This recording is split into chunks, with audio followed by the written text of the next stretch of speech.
is that we have $1 million and we want to get the right information to the right user at the right time. Build me something that does that.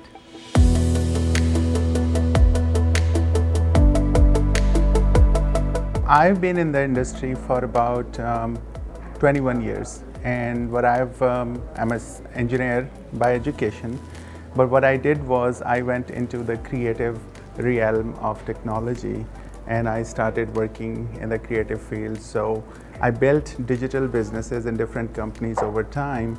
But really my turning point, if you ask me what it was, it actually happened in college 25 years ago. We were in an engineering college, and one day sitting in a hostel room, we decided that why isn't there an arts and theater festival in this university? And from that point onwards, we actually held a festival 4 months later. We invited 21 countries to University of Engineering and Technology, and we held this festival. It was the most amazing part of my career. And the high that I felt in that process, I haven't felt it since then, and that's what I'm chasing again.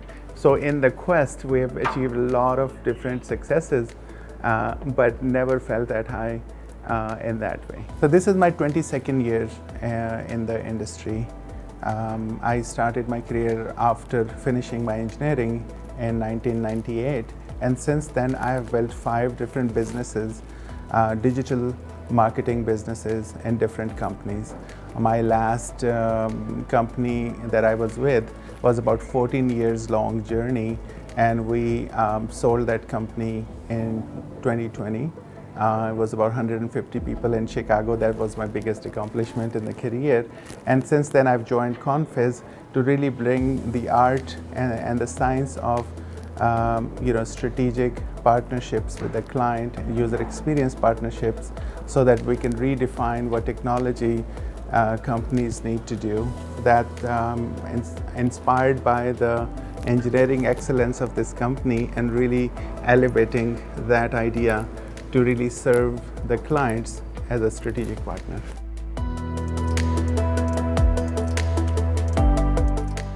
I'm an engineer myself, and what happens with engineers is we're extremely rational people, right? We look for reason in everything, and when we go on this quest for why I do what I do, it happens, a little bit later as we sort of gain experience and have bigger responsibilities.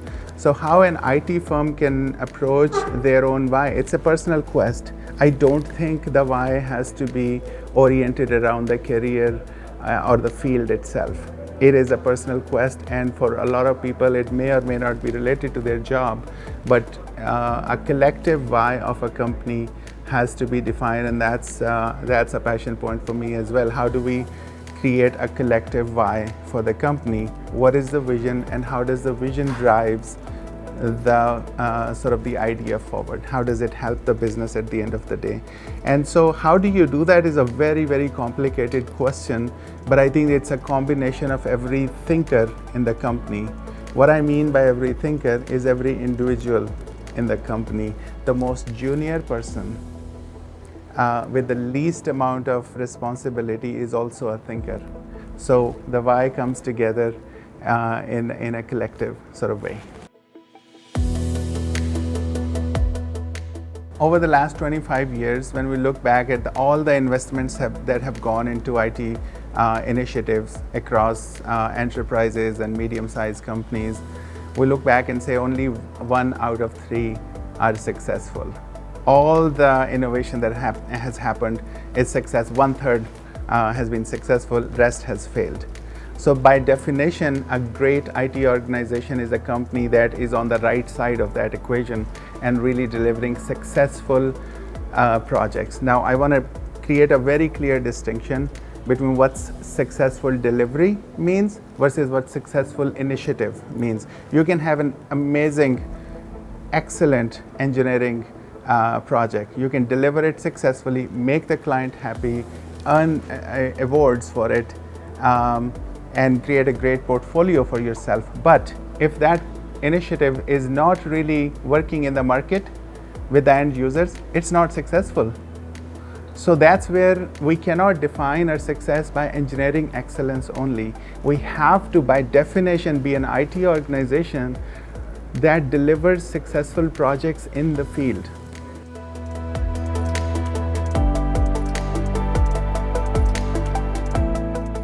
From a client standpoint, how do you select the right technology partner?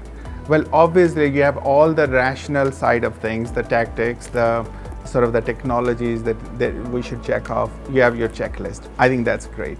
But I think the most important element in the success of a technology initiatives is the chemistry between your organization's people and the people on the other side within the client. That chemistry, that synergy, that sort of emotional intelligence that goes into the day-to-day relationships is the most critical part in the success of an IT initiative. And so we have to look at how are these people easy to work with? You have to ask yourself that. Even if they are a little bit more expensive, they'll save you so much cost if you have a vendor who is not constantly nickeling and diming you. So their philosophy, their way of working should be the biggest part of your decision. And then secondly, I think it's important to see is your vendor is asking the right questions about the use of the initiative? Are they invested in the initiative's success? Are they asking those questions? And then from there you can kind of feel if it's the right partner or not. I want to use a metaphor for this in order to explain this idea. The question we have to ask ourselves is, when we are serving a client, are we a construction company that builds a solution to the specifications that are provided to us? Is our job to take a map and just build the building and not worry about what happens in that building later?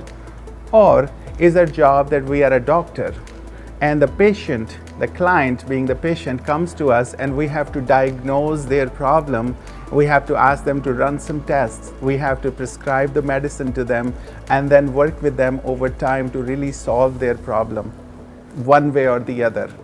So you're not selling deliverables, you're selling the success. So that is a way to look at who we are. I think that question has to be answered, and I believe every single successful IT organizations are like doctors.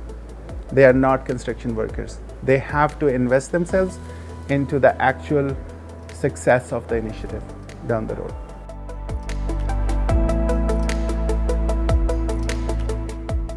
I think a really good partnership with the client is where you have different initiatives going on. Some of them are straightforward, and so what you do is you build two specs. If a client have a very solid rationale to build a certain initiative, absolutely straightforward, let's start building it.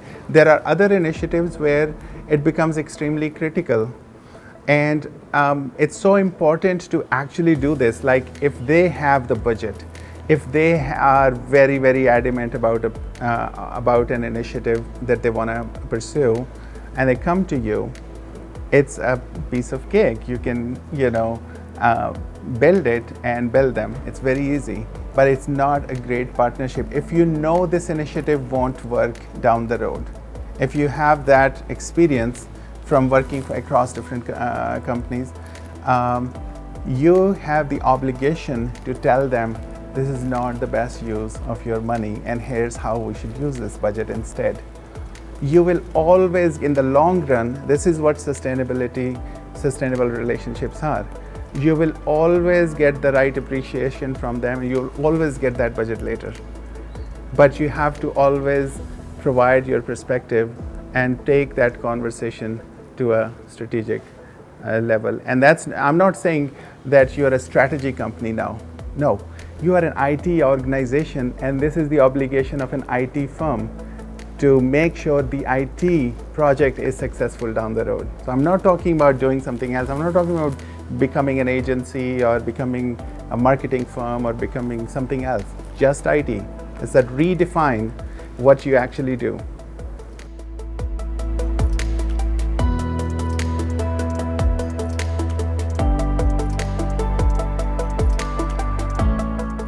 There are two parts to it. One, you need people who, for them, it's an art, not a science, on how to convince the client and how to be convinced by them, because you are listening and you have to be a great listener. One thing I want to make very, very clear: the IT organization, the consulting company that is coming in, the vendor, never knows better about the business than the client does. The client always knows better about their own business. You just know technology better. You bring in experience of working with other companies better. That does not mean that on day one you already know what to offer. So from a client's perspective, I will tell that to every client. If there is an IT vendor coming in and telling you on day one or second meeting or third meeting, if they're telling you, here's what you need, here's a technology that you can absolutely use and you absolutely need it, just run. Do not listen to them, because they haven't learned your business enough. They have not gone through the empathy exercise to really embrace the subtleties of your business. Your business is unique. That's why it is there in the market. If it was a template, it wouldn't have survived. So you have to embrace with their idea at that level, and then you have to deliver it. So you need people who can do that, number one. And that's an art. That's a very sophisticated idea, and learn from experience of serving clients in that way. Create expectations, manage them, tweak them, evolve. That's the partnership. So we need people there. So that's one thing.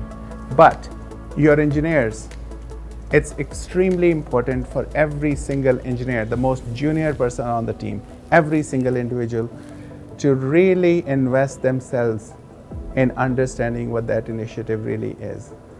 You have a task, you are supposed to write code for XYZ, you are a cog in the wheel, massive project, right? We have projects at Confiz for very, very large organizations where 30, 50 people are working on it. So the one individual who has one task, I believe they should absolutely know what is their role in the bigger scheme of things. They should absolutely know what's going to happen with the end user when this initiative is being used, and it's an obligation. It's part of the job description. Saying that, oh, I just build what has been told to me, that's my job, absolutely not acceptable. You have to invest. That's a great company.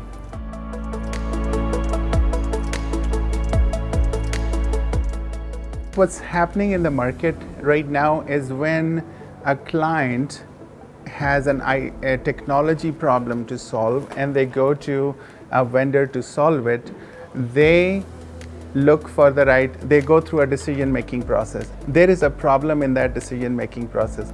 They are comparing the pricing of what that company will charge based on their hourly rates, for instance. So it's a commoditized transaction, right?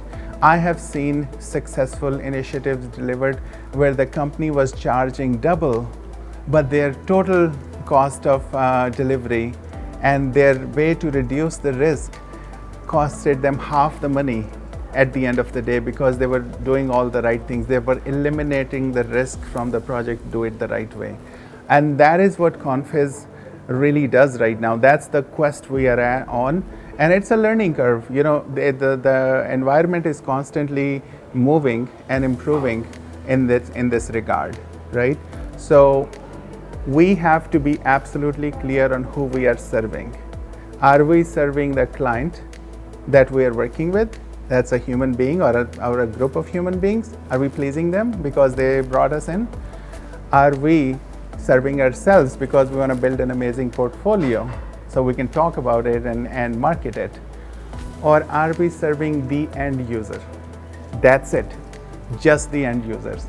And when you focus on that, once you focus on the end user, you create an obsession to serve the end user, you automatically build the right motivation and push back at the client that, hey, we should do it this way.